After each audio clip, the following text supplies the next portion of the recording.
Hi, and welcome to the Digital Digging YouTube channel. In this video, we're taking a look at the island of Peleliu, one of the locations recreated in the game of War Thunder. Incidentally, there's a new resource for War Thunder history buffs in the form of a website, more of which you can hear about after the main bit. The battle for the small coral island of Peleliu in 1944 is a good example of the dangers of underestimating your opposition. US Major General William Rupertus predicted that it would take just 4 days to capture, but in fact the small island took an entire 2 months to secure.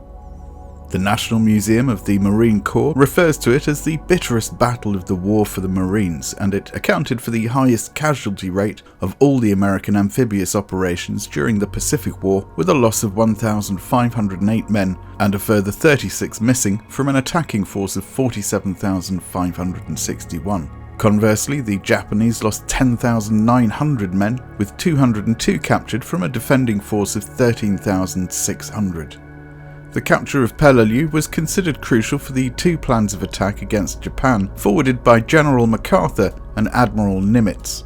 MacArthur's plan was to retake the Philippines, Okinawa, and then mount an attack on the Japanese mainland, whereas Nimitz's plan was to temporarily leave the Philippines to their own devices and go straight for Okinawa and then through to mainland Japan. President Roosevelt travelled to Pearl Harbor to hear both men out, and it was MacArthur's proposal that was eventually adopted. As the Americans prepared for a standard beach assault, the Japanese were formulating a defensive plan which included an unexpected divergence from the norm. They were going to avoid a beach engagement and instead fortify the island's highest point, Amerbrogol Mountain.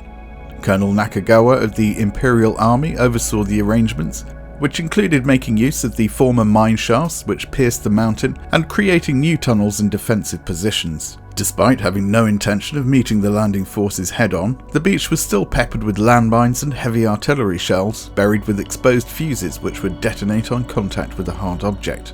While the Navy underwater demolition team were dispatched to deal with these obstacles, the rest of the Navy forces were busy pouring a withering amount of fire onto the enemy positions.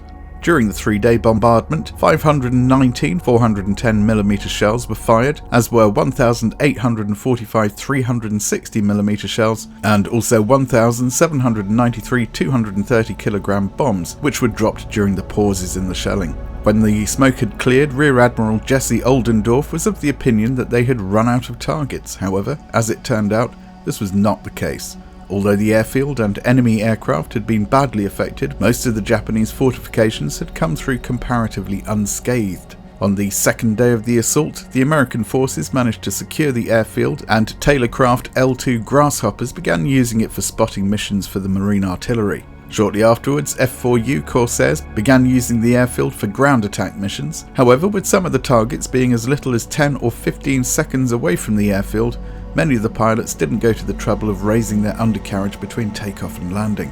What followed was a brutal, bloody 2 months during which very few Japanese prisoners were taken in relation to the number killed. The American troops had to put up with enemy fire, heat exhaustion, and additionally their fresh water supplies had been contaminated due to being stored in old oil barrels.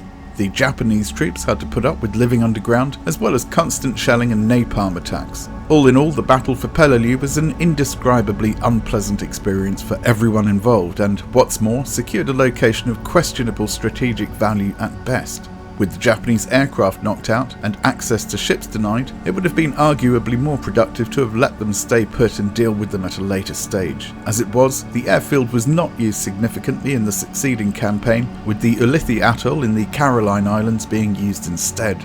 The digital artists and cartographers of Gaijin have paid a great deal of attention to recreating this collection of remote Pacific islands, including Amerbrogol Mountain and the airfield on the southern tip of Peleliu itself. Today, the Palau Islanders live in a relatively peaceful environment, with the thickly forested hills and sheltered coral beaches providing a haven for wildlife, breeding grounds for a number of important fish species, and a home for the Coral Reef Research Foundation.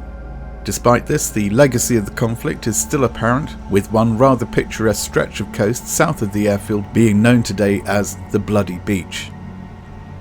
Okay, that's more or less it for this video, other than the news that I've started a website concentrating on the history of the vehicles and aircraft in War Thunder. There are a fair few articles up there already and a load more to come, many of which are linked to the videos here on the channel. There are also links to further resources, and images and footage of the real thing will be shortly forthcoming. The address should appear about now, and there'll also be a link in the description box below. I've also started a Patreon account, a link to which you can also find below, or over at the War Thunder History website, so if you'd like to donate $1 or $2 to server costs or a ruddy great cup of tea, it'd be warmly appreciated. Right then, cheerio chaps, and I hope to see you for the next one. Bye bye.